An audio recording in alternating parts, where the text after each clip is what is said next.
Ukrainian president is shifting his focus to the global south, specifically to India. He believes that India can play a role in the negotiations. According to Zelensky, Prime Minister Modi can influence the course of this war. Ukrainian president Zelensky ने एक बार फिर जोर दिया है कि अगर Ukraine और Russia के बीच कोई ये जंग ख़त्म करवा सकता है तो वो मोदी है। और इसमें उनका ये कहना था कि ये ह्यूज वैल्यू ना सिर्फ एक लीडर के तौर पर नरेंद्र मोदी की है बल्कि एक huge value as a country India की है। उन्होंने रिक्वेस्ट करी है और ऐसा क्यों? क्योंकि दोनों पक्ष ये मानते हैं कि असली जो पीस मेकर है, जो शांति बहाल कर सकता है, वो भारत है। मैंने आपको कहा था कि यूक्रेन के प्राइम मिनिस्टर जो है वो प्राइम मिनिस्टर नरेंद्र मोदी की मिन्नत करेंगे या उनकी रिक्वेस्ट करेंगे कि आप हमारी जंगबंदी के ऊपर काम करें, रुकवाएं, कुछ करें, तो वो हुआ। आप भी उसमें इनकार कर रहे थे कि नहीं ऐसा नहीं है, ये नहीं है, वो नहीं है। इस वक्त अगर कोई कंट्री जो कि रशिया के साथ भी बहुत अच्छे रिलेशंस रखता है और यूक्रेन के साथ भी, पूरी दुनिया में अगर कोई एक ऐसा कंट्री के जो किसी भी कॉन्फ्लिक्ट को ख़त्म कराने में एज ए इम्पार्शियल एंटिटी अपना रोल प्ले कर सकता है तो वो इंडिया है। अब हुआ यह है कि दोनों पार्टी चाहती है कि मोदी जी बीच में कूद जाए और मोदी जी कुछ कर दें, और मोदी जी ने बोल भी दिया है कि इनके बीच में शांति, मैं आपको बताता हूं इनके बीच में शांति होगी कब। एक तरफ से भारत डिप्लोमेसी करेगा और दूसरी तरफ से डोनाल्ड ट्रंप अगर प्रेसिडेंट बनता है यूएस का, तब जाके वो बंद करवाएगा, और मोदी जी और डोनाल्ड ट्रंप दोनों मिलकर लड़ाई बंद करवाएंगे, तब ये लड़ाई होगी। लेकिन नहीं, प्राइम मिनिस्टर नरेंद्र मोदी, क्योंकि उस बंदे का काम है पीस और अमन को लेके चलना, वो दुनिया में पीस के काम करवा रहे हैं। अभी देखें आप उधर ये स्टेटमेंट दी भी है, यूक्रेन के जो प्रेसिडेंट है उन्होंने ये स्टेटमेंट दी भी है कि हाँ भाई, दो कंट्रीज के यानी रशिया और यूक्रेन के दरमियान जो कॉन्फ्लिक्ट चल रहा है उसे खत्म करने में इंडियन प्राइम मिनिस्टर काफी रोल अदा कर सकते हैं, उनका काफी इन्फ्लुएंस है पूरी दुनिया में।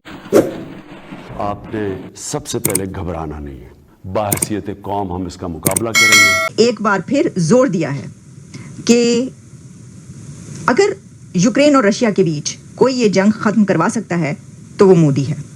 और इसमें उनका ये कहना था कि ये ह्यूज वैल्यू ना सिर्फ एक लीडर के तौर पर नरेंद्र मोदी की है बल्कि एक huge value as a country India की है। एंड दिस इज़ रियलिटी, इससे आप इनकार नहीं कर सकते।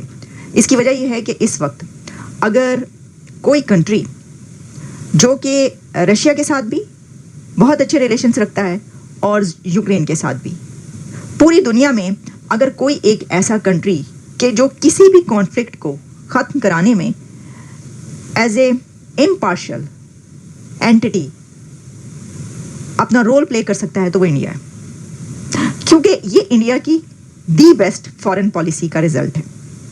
अगर हम इसको ऐसे देखें तो गलत नहीं होगा। ये बात याद रखिए, दुनिया जो है वो मफादात की जंग है, दुनिया जो है वो मफादात की ही लड़ाई है। अब यूक्रेन है वो ये समझता है कि अगर कोई इस जंग को बंद कराने में कोई रोल प्ले कर सकता है तो वो मोदी और इंडिया है, और वो बार बार ये बात कह भी चुके हैं। अच्छा, सिर्फ यूक्रेन ही समझता, रशिया भी ये समझता है। रशिया को पता है, यही वजह है कि वो मोदी साहब जब अभी गए थे पहले भी और फिर दोबारा भी, तो दोनों बार उनकी बात हुई और दरमियान में उन्होंने अजीत दोवल साहब को भी चुप करके भेज दिया था। उन्होंने भी जाके उनको काफ़ी पैगाम रसानी की है, कबूतर की तरह गए हैं वो भी उड़ उड़ा के, और उन्होंने कहा पाए ने ये है मोदी साहब का पैगाम, और फिर जो पुतिन साहब का पैगाम था वो भी उधर पहुंचाया होगा उन्होंने। तो काफ़ी ये जो हम देखते रहे इस तरह की एंगेजमेंट्स होती नहीं, वो इसीलिए होती नहीं, किसी और कंट्री से हुई, किसी और कंट्री ने कोशिश की, कोई और लीडर सामने आया, किसी और लीडर ने कोशिश की कि ये बंद कराई जाए, तो फिर कोई और कंट्री दुनिया का नहीं है तो एक ही कंट्री है ना। और वो किस तरह है, वो इस तरह है कि वो कह रहे हैं, यही मैं अल्फाज ही दोहराई देती हूँ। उन्होंने कहा जी PM Modi can influence the end of the Ukraine war. This is the huge value of him in any conflict. This is the huge value of India in any conflict. उन्होंने इंडिया को उस जगह पर वो ले गए हैं कि वो इतनी ह्यूज वैल्यू जो है ना वो बता दी उन्होंने, ह्यूज वैल्यू है वहाँ के उस लीडर की भी और उस कंट्री की भी, क्योंकि उनकी foreign policy the best foreign policy. उनके दुश्मन नहीं, दुश्मन वो तो कहते पाए चौधरी कहते तुसी कितने बैठे हो, कौन सी फॉरेन पॉलिसी लो, हमसे अच्छी फॉरेन पॉलिसी किसी की है किसी की हमसे अच्छी फॉरेन पॉलिसी, मुझे बताएं। मतलब भिखारियों ने नाक में दम कर दिया अरब कंट्रीज़ का। उन्होंने कहा ऐसी की तैसी कर दो अरब कंट्रीज़ की, नाक में दम कर दो इनका, उनका कोई गाली नहीं पाए जहाज़ भर भर के। तो आप मुझे बताएं इससे अच्छी फॉरेन पॉलिसी क्या हो सकती है? भिखारी जहाज़ में बैठ बैठ के जा रहे हैं मांगने के लिए, कशकोल पकड़ के जो है वो हर तरह के भिखारी फिर रहे हैं। फिर आपको पता है दुनिया में ये तो होता है, इस तरह के काम हो, इस तरह क्यों उदास पड़ते हो, अब सर्दियों की शामें आने वाली हैं। तो सर ये है सिचुएशन, और मुझे लगता है कि आने वाले दौर में जो है वो इस तरह होने वाला है लेकिन साथ ही उन्होंने कहा on Modi statement that he is ready to work to bring peace in Ukraine, Zelensky called for action, not words. Modi is the PM of a really huge country. Such a country cannot just say we are interested in the end of the war. अभी देखें आप उधर नहीं, के ये statement दी भी है Ukraine के जो प्रेसिडेंट है, उन्होंने ये स्टेटमेंट दी भी है कि हाँ भाई दो कंट्रीज के यानी रशिया और यूक्रेन के दरमियान जो कन्फ्लिक्ट चल रहा है उसे खत्म करने में इंडियन प्राइम मिनिस्टर काफी रोल अदा कर सकते हैं, उनका काफी इन्फ्लुएंस है पूरी दुनिया में। चौधरी साहब, यूक्रेन में इस टाइम जो चल रहा है ना, वो लोग प्राइम मिनिस्टर नरेंद्र मोदी के तरले कर रहे हैं कि हमारे पार्लियामेंट में आए, उधर आके खिताब करें। आपको याद होगा कि दुनिया का जो सुपर पावर अमेरिका, उनके पार्लियामेंट में भी जाके प्राइम मिनिस्टर नरेंद्र मोदी ने खिताब किया था। ठीक है। तो वही सिचुएशन अब इधर बन रही है कि वो कह रहे हैं हमारे पार्लियामेंट में आए। इससे पहले जब प्राइम मिनिस्टर नरेंद्र मोदी उधर गए रशिया, तो रशिया में जब गए ना, तो यूक्रेन में मीम बनने लगे। यूक्रेन के वजीर आजम ने, हालांकि उधर एक बच्चों के हॉस्पिटल पे कहीं अटैक हुआ था, ठीक है। तो यूक्रेन के वजीर आजम ने भी, प्रेसिडेंट ने बहुत बुरा बयान दिया था इंडिया को लेके कि इधर बच्चों की जान जा रही है और आप उधर जाके बैठ गए, यारियां कर रहे हैं, दोस्तियां कर रहे हैं। तो आज वही प्राइम मिनिस्टर नरेंद्र मोदी है, आपके मुल्क में बैठा हुआ है। मैंने लास्ट वीडियो में भी कहा था कि उनकी टांगे दबाएं और उन्हें मनाएं, उनकी मिन्नत करें, शायद वो आपकी जंग रुकवा दें। ये हो सकता है। चले, ये तो आने वाला वक्त बताएगा कि क्या आगे होता है यूक्रेन रशिया की वार को लेके। लेकिन ये चीज वाकई जो आबिद भाई ने बात की है कि हम मतलब फलस्तीन को लेके पाकिस्तान के प्राइम मिनिस्टर, तुर्की की बात कर लें, उनके हेड ऑफ स्टेट, ईरान की बात कर लें जो सबसे फ्रंट पे नजर आ रहा है, जी हम इसराइल के अगेंस्ट जंग करेंगे, ये सब कुछ करेंगे।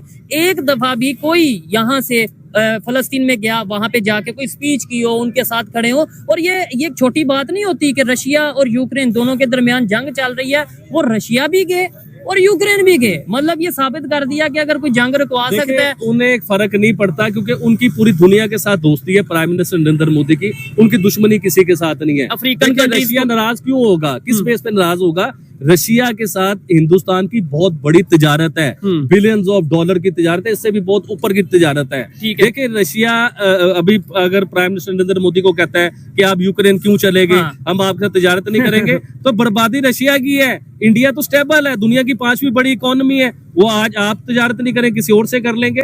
तो उधर जाने का मकसद भी यही था कि अमेरिका जो है ना, अमेरिका इस टाइम परेशान बैठा हुआ है, जिसे हम सुपर पावर मानते हैं ना पूरी दुनिया, वो सर पकड़ के बैठा हुआ है। और उससे जब ये काम नहीं होते तो प्राइम मिनिस्टर नरेंद्र मोदी को यूज किया जाता है, क्योंकि मोदी की दुनिया में लड़ाई नहीं है, सबके साथ दोस्ती है। देखे दुनिया का किसी कंट्री का आप नाम लेके देखे, वो प्राइम मिनिस्टर नरेंद्र मोदी से दोस्ती करना चाहते हैं, तिजारत करना चाहते हैं, उनके साथ आगे चलना चाहते हैं। अभी recently prime minister Narendra Modi जिस मुल्क से होके आए हैं, उसका नाम बताएं मुझे आप। जिम्मेदारी बहुत बड़ी डाल दी है मोदी साहब पे। साथ ही ज़ेलेंस्की का ये कहना कि जी क्योंकि वो उनकी और रशिया की जंग हो रही है, तो इसलिए ये जो ब्रिक्स है वो भी फेलियर है और उसमें कौन जाए कौन ना जाए। वो ये होता है कि ये गलत बात होती है कि जो आपका दुश्मन होता है, तो आप अपने दोस्त से ये चाहते हैं कि आपका दुश्मन उसका भी दुश्मन हो।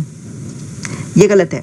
किसी ने बिल्कुल सही कहा इसी पर कि ज़बरदस्ती ये नहीं हो सकता कि जो आपका दुश्मन है वो आपके दोस्त का भी दुश्मन हो, और अगर आप ऐसा करने की कोशिश करेंगे तो ये गलत होगा। क्योंकि देखिए ना, आपको जो बात नहीं पसंद वो आप मेरे मुंह से क्यों उगलवाना चाहते हैं? नहीं उगलवा सकते ज़बरदस्ती। और जो बात आपको पसंद है वो भी आप मेरे मुंह से ज़बरदस्ती नहीं उगलवा सकते। जब एक देखिए ना, ये दो कंट्रीज़ के वो नहीं है। अब इंडिया और रशिया के बीच देखें, उनके जो डेकेड्स पुराने दोस्ती है, ताल्लुकात है, तो ये नहीं हो सकता कि रशिया से वो ताल्लुकात ख़त्म करके तो ज़ेलेंस्की की हाँ में हाँ मिला दे। ऐसा नहीं होगा। हाँ, ये ज़रूर है कि अगर कोई कंट्री दोनों को एक ही लेवल पर रख कर बात भी कर सकता है और कॉन्फ्लिक्ट ख़त्म भी करवा सकता है।